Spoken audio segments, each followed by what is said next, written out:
কিছু মা বোন এখন মাশাআল্লাহ বোরকা পরে ঠিক আছে, কিন্তু পেছনে যে খোপাটা রাখছে, কখনো চুক্কা করে রাখে উটের পিঠের মতো, কখনো একটু ছড়ায় রাখে, হেলায় রাখে, অথবা হিজাব করে হিজাবের নিচে খোপাটাকে উঁচু করে রেখে দিলেন। হাই হিল যারা ব্যবহার করে তাদের পেছনের বা স্ট্রাকচারালি কিছু পরিবর্তন কিন্তু হয়ে যায়। এই নারীরা জান্নাতের গন্ধ পাবে না।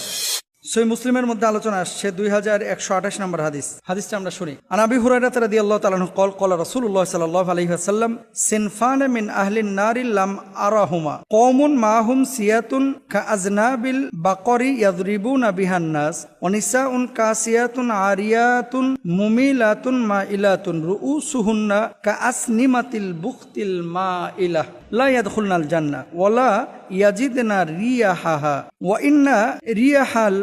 ইন্না রিয়াহাল লা ইউজাদু মিন মাসিরাতি কাযা ওয়া কাযা। এটা সরাসরি মুসলিমের হাদিস। দেখেন আবু হুরায়রা রাদিয়াল্লাহু তাআলা আনহু থেকে বর্ণিত, তিনি বলছেন রাসূল আকরাম সাল্লাল্লাহু আলাইহি ওয়াসাল্লাম